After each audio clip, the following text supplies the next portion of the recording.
जय माँ लक्ष्मी भक्तों। 5 दिनों तक चलने वाले दिवाली के महापर्व में धनतेरस का त्योहार सबसे पहला दिन मनाया जाता है और हिंदू पौराणिक मान्यता के अनुसार धनतेरस की तिथि पर भगवान धन्वंतरी का जन्म हुआ था। भगवान धन्वंतरी को आयुर्वेद और अच्छी सेहत के देवता के रूप में पूजा जाता है।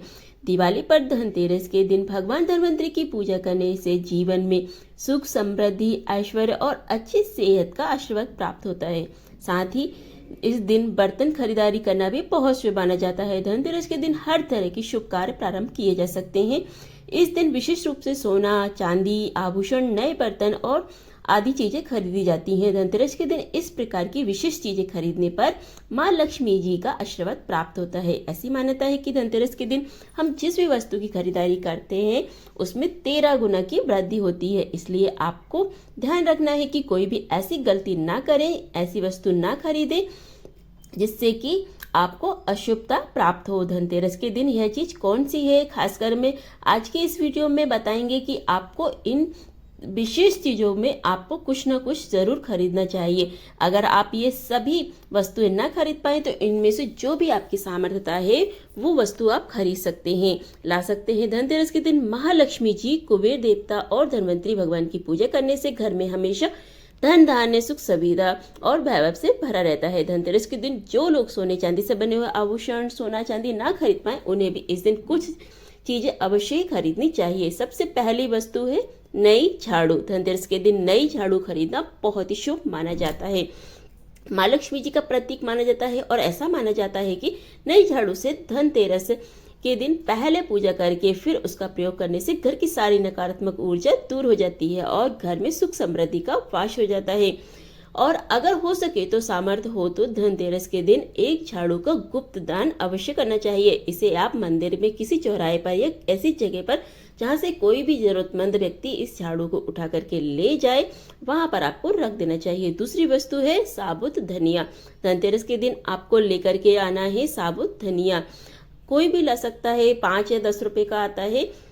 दिवाली के दिन पूजा करने के बाद अपने घर में की क्यारी में या गमले में इसे डालना चाहिए। ऐसा करने से कहा जाता है कि घर में आपकी जो भी धन है, जो भी आय है उसमें बरकत होने लगती है। अगर आए दिन अनावश्यक रूप से खर्चे होते हैं, उसमें रोक लग जाती है, तो आपको क्या करना है, इस दिन नमक खरीद के लेकर के आना है। अगर आप डली वाला नमक ला सकते हैं तो बहुत ही ज़्यादा शुभ है, नहीं तो आप पैकेट वाला नमक भी ला सकते हैं। जो भी आपको ला सकते हैं वह ले आइए। धनतेरस से लेकर दिवाली के अगले दिन तक गोवर्धन पूजा, भाई दूज, उसका प्रयोग आपको करना है। इन 5 दिनों तक लगातार आपको नमक का पोछा लगाना है घर में। ऐसा करने से एक तो दरिद्रता दूर हो जाती है और घर से नकारात्मक ऊर्जा भी दूर हो जाती है। चौथी चीज लेकर आना है आपको क्या, गोमती चक्र। गोमती चक्र जिस घर में गोमती चक्र होता है ना, वहाँ सुख, सौभाग्य और समृद्धि की वृद्धि होती है। गोमती चक्र घर पर रखने से वास्तु दोष भी दूर होता है। अगर घर परिवार में किसी भी सदस्य में आत्मविश्वास की कमी हो तो धनतेरस के दिन गोमती चक्र घर ला करके उनके हाथ में से पूजा करवा करके फिर बाद में आपको इन गोमती चक्र को अपने मंदिर या फिर धन रखने वाले स्थान पर आपको रख देना चाहिए। ऐसा करने से जो भी संबंधित परेशानी है वह दूर हो जाती है। वस्तु आपको कहाँ से लेनी है, जो भी पूजा वाली दुकान होती है वहां पर आपको यह वस्तु आसानी से मिल जाएगी। 5वीं वस्तु है कौड़ियाँ। कौड़ियाँ कैसी लेनी है, 5 कौड़ियाँ आपको लेनी है, या फिर आप पीले रंग की कौड़ियाँ ले सकते हैं या आप सफेद रंग की कौड़ियाँ ले सकते हैं। जिस घर में कौड़ियाँ होती है वहां पर महालक्ष्मी जी की हमेशा वास रहता है। कौड़ियाँ महालक्ष्मी को आकर्षित करती हैं, इसलिए आज के दिन आप 5, 7, 11, 21 जितनी भी आपकी सामर्थ्यता हो आप कौड़ियाँ जरूर लें। धनतेरस की शाम को या फिर दिवाली की रात को इनकी पूजा करके आप रोली, कुमकुम, अक्षत अर्पित करके एक लाल कपड़े में बांधकर अपने धन रखने वाले स्थान पर रख दीजिए। वहां पर रख देना है। हर साल आप इन्हीं पुरानी कौड़ियों की पूजा कर सकते हैं। हर साल आपको कौड़ियाँ खरीदने की आवश्यकता नहीं है। यदि आप नई कौड़ियाँ खरीदना ही चाहते हैं तो पुरानी कौड़ियों को आप जल में प्रवाहित कर दीजिए। छठी वस्तु है श्री यंत्र। श्री यंत्र खरीदते समय देख लीजिए कि उसे सभी चिन्ह जो होते हैं, निशान जो होते हैं वो अच्छे से अंकित होने चाहिए। श्री यंत्र जिस घर में होता है, नियमित रूप से श्री यंत्र की पूजा जिस घर में होती है वहां पर भी कभी भी धन का अभाव नहीं रहता है। श्री यंत्र की उत्पत्ति को लेकर धार्मिक पुराण में कुल लेख मिलता है कि एक बार महालक्ष्मी जी प्रसन्न होकर पृथ्वी से बैकुंठ चली गई। माता से रुष्ट होकर जाने से धरती पर बहुत सारी समस्याएं प्रकट हो गई। ब्राह्मण और महाजन बिना लक्ष्मी, ब्राह्मणों में श्रेष्ठ वशिष्ठ मुनि ने निश्चय किया कि मैं लक्ष्मी जी को प्रसन्न कर पृथ्वी पर वापस ले आऊंगा। जब मुनि वशिष्ठ वैकुंठ में जाकर माँ लक्ष्मी जी से मिले तो उन्हें पता चला कि माँ लक्ष्मी तो अप्रसन्न है, वे किसी भी स्थिति में पृथ्वी पर आने को तैयार नहीं है। तब तो वशिष्ठ जी ने वहीं बैठ करके भगवान विष्णु की आराधना की और नारायण ने प्रसन्न होकर मुनि वशिष्ठ को अपने दर्शन दिए। मुनि वशिष्ठ जी ने श्री हरि विष्णु से कहा कि हम पृथ्वी पर बिना लक्ष्मी जी के बहुत दुखी हैं, हमारे सारे आश्रम उजड़ गए, धरती पर वैभव खत्म होने वाला है। यह सुनकर भगवान विष्णु वशिष्ठ मुनि को साथ लेकर के माँ लक्ष्मी जी के पास गए और उन्हें मनाने की कोशिश की, लेकिन फिर भी माँ लक्ष्मी नहीं मानी। तब उन्होंने कहा कि मैं किसी भी स्थिति में पृथ्वी पर वापस जाने को तैयार ही नहीं हूँ। अब जब चारों दिशाओं में महालक्ष्मी जी की पृथ्वी पर वापस न आने की बात फैल गई, तब देवताओं के गुरु बृहस्पति जी ने युक्ति सुझाई। उन्होंने कहा कि अब श्री यंत्र साधना श्री ये एकमात्र उपाय है जिससे माँ लक्ष्मी जी को धरती पर आना ही पड़ेगा। गुरु बृहस्पति जी के निर्देशों से श्री हरि ने धातु पर श्री यंत्र का निर्माण किया और उसे मंत्र सिद्ध प्राण प्रतिष्ठा युक्त करते हुए दीपावली के दिन 2 दिन पूर्व धन त्रयोदशी को श्री यंत्र पर स्थापित करके विधि विधान से उसका पूजन किया। पूजन समाप्त होते होते माँ लक्ष्मी जी को वहां आना ही पड़ा और वे बोली कि मैं किसी भी स्थिति में यहाँ आने के लिए तैयार नहीं, ये मेरा प्रण था, परंतु बृहस्पति जी की युक्ति से मुझे आना ही पड़ा। श्री यंत्र मेरा आधार है और इसी में मेरी आत्मा भी बसती है। यही कारण है कि धनतेरस के दिन श्री यंत्र खरीदना चाहिए और अपने घर में स्थापित करना चाहिए। 7वीं वस्तु है 7 मुखी रुद्राक्ष की माला, फिर 7 मुखी रुद्राक्ष हो। अगर आप धनतेरस के दिन 7 मुखी रुद्राक्ष को घर पर लाते हैं, फिर उसकी विधि विधान से पूजा करते हैं या भगवान शिव की पूजा में आप इसे रुद्राक्ष को प्रयोग करते हैं, तो किसी भी मंत्र जाप करते हैं तो उससे भी आपको घर में कभी भी कोई भी परेशानी नहीं आती है, किसी भी प्रकार की कोई अकाल मृत्यु नहीं होती है, क्योंकि दीपावली दियों का त्योहार माना जाता है। तो 8वीं वस्तु होती है दीपक।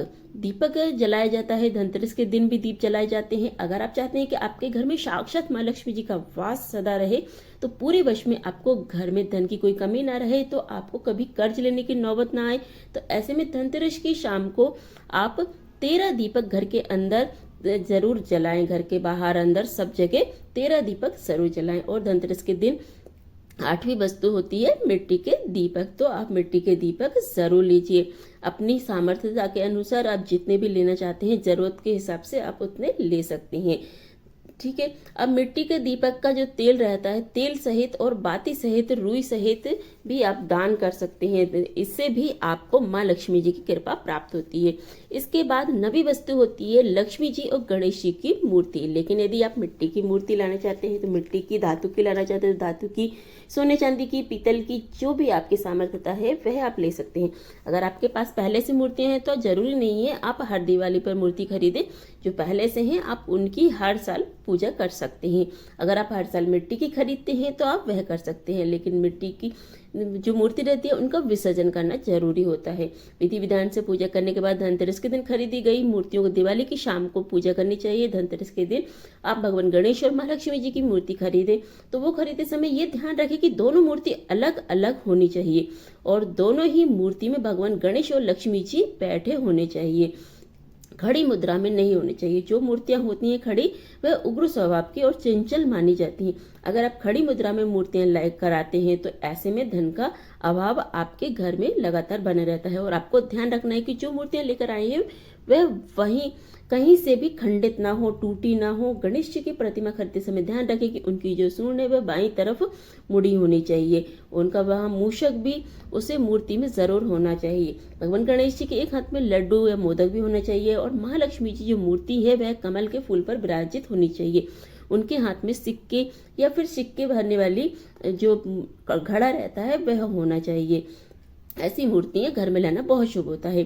बहुत से लोग आज के दिन उल्लू पर विराजमान मूर्ति या फिर तस्वीर घर पर लेकर आते हैं, लेकिन आपको हाथी या फिर कमल के फूल पर विराजमान लक्ष्मी जी की मूर्ति तस्वीर घर में लानी चाहिए। कभी भी प्लास्टिक जैसी चीजें नहीं लानी चाहिए, ना ही प्लास्टिक की मूर्ति खरीदनी चाहिए, ना ही प्लास्टिक का कोई भी सामान खरीदना चाहिए, ना ही कोई भी पूजा सामग्री आपको प्लास्टिक की लेनी चाहिए।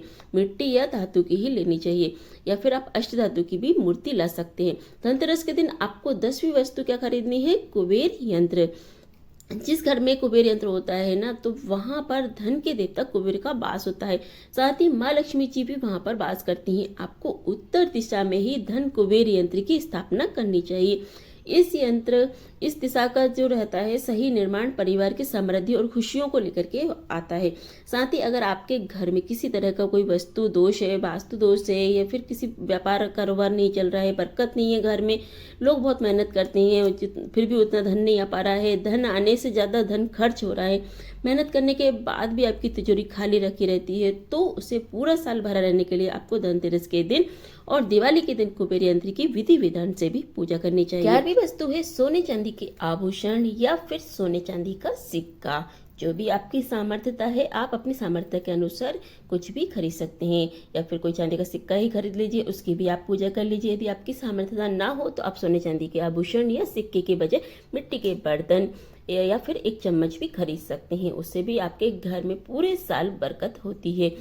सब जानते हैं कि धनतेरस के दिन बर्तनों का खरीदना बहुत ज़्यादा शुभ माना जाता है। 12वीं वस्तु है आपके बर्तन। बर्तनों में आप ध्यान रखें कि अगर आप पीतल के बर्तन खरीद सकते हैं तो पीतल के बर्तन खरीदना बहुत ही शुभ माना जाता है, या तांबे के बर्तन खरीद लीजिए। जिसकी जैसी सामर्थ्यता हो वैसे खरीदें, नहीं तो आप स्टील के बर्तन भी खरीद सकते हैं। आज के दिन केवल पूजा से संबंधित जो भी सामग्री है वह खरीद करके घर लाना चाहिए। ऐसा करने से आपको धन कुबेर भगवान महालक्ष्मी जी का आशीर्वाद प्राप्त होता है। जिसकी सामर्थ्यता है वह अपनी सामर्थ्य के अनुसार कुछ भी चाहे वो खरीद सकता है, लेकिन बर्तनों में आपको लोहे के बर्तन भूल से भी नहीं खरीदना चाहिए। लोहे के बर्तन खरीदने से शनि दोष लगता है, और साथ ही शनि ग्रह से संबंधित परेशानी आपके जीवन में, आपकी कुंडली में, घर परिवार में आ सकती हैं, और राहु केतु का ग्रह भी बलवान हो जाता है। अगली वस्तु 13वीं वस्तु है पूजा की सामग्री, धार्मिक पुस्तक। अगर आप वस्तुएं मतलब पुस्तकें खरीदना चाहते हैं तो आप धार्मिक पुस्तकें खरीद सकते हैं, जैसे कि शिव महापुराण खरीद सकते हैं, गीता भागवत खरीद सकते हैं, या फिर आप कथा की पुस्तकें भी खरीद सकते हैं। धनतेरस के दिन पूजा की सामग्री भी खरीदने से माँ लक्ष्मी और श्री गणेश जी की कृपा प्राप्त होती है। या फिर आप रोली, अक्षत, कुमकुम, कलावा या लौंग, इलायची, पान, सुपारी, बतासा वो भी आप खरीद सकते हैं। इसके अलावा आप कोई भी पुस्तकें खरीद सकती हैं व्रत कथा की, मतलब पूजा से जुड़ी जो भी सामग्री है आप इस दिन ज़रूर खरीदें। कुछ न कुछ आपको पूजा से जुड़ी सामग्री इस दिन ज़रूर खरीदनी चाहिए। और घर में जो भी वस्तु आती हैं पूजा से जुड़ी, उनसे हमारे जो धार्मिक आस्था है वह भी बनी रहती है। दूसरों की पुस्तकों को पढ़कर सुनाना चाहिए। वह जो भी आप पुस्तकें लाते हैं, व्रत कथाएँ रहती हैं, वह भी ला सकते हैं। इससे भी माँ लक्ष्मी की कृपा आपके ऊपर बनी रहती है। घर में कभी भी कर्ज लेने की स्थिति नहीं बनती है, और जितना भी आप कमाते हैं वह 13 गुना वृद्धि होकर के बढ़ जाता है। यह थी आज की वीडियो, जिसमें हमने आपको बताई है कुछ सामग्री जो कि हमें धनतेरस के दिन ज़रूर खरीदनी चाहिए। अगर आप सभी कुछ नहीं खरीद सकते हैं तो कुछ न कुछ ज़रूर खरीदें। चाहे तो आप पूजा की सामग्री खरीदें, और आने वाली वीडियो देखना बिल्कुल ना भूलें, जिसमें आपको जो नरक चतुर्दशी रहती है उस दिन, और दिवाली, भाई दूज, गोवर्धन पूजा की संपूर्ण जानकारी आपको दी जाएगी, जिसमें आप अपनी जानकारी लेने के बाद अपने शुभ मुहूर्तों में अपनी पूजा पाठ संपन्न कर सकते हैं। और साथ ही आपको दीपावली की व्रत कथा भी सुनाई जाएगी, वह भी सुनना बिल्कुल ना भूलें। और इसके बाद दीपावली कथा के साथ भाई दूज की भी कथा रहती है, वह भी आप सुनना बिल्कुल ना भूलें। वह भी हमारे चैनल पर आने वाली है, तो वह भी जरूर सुने। यह थी आज की वीडियो अच्छी लगी हो तो वीडियो को लाइक और चैनल को सब्सक्राइब करना बिल्कुल ना भूलें। और अगर अभी तक आपने चैनल को सब्सक्राइब नहीं किया है तो चैनल को सब्सक्राइब करने के बाद बेल आइकन को जरूर प्रेस कर दीजिए। इससे क्या होता है कि जो भी हम चैनल पर वीडियो अपलोड करते हैं तो सबसे पहले आपके पास नोटिफिकेशन पहुंच जाता है, जिससे आप सबसे पहले उस वीडियो को देख सकते हैं। चलिए फिर मिलते हैं अगली वीडियो में, अगले उपाय, अगली जानकारी, अगली कथा के साथ। जय माँ लक्ष्मी भक्तों।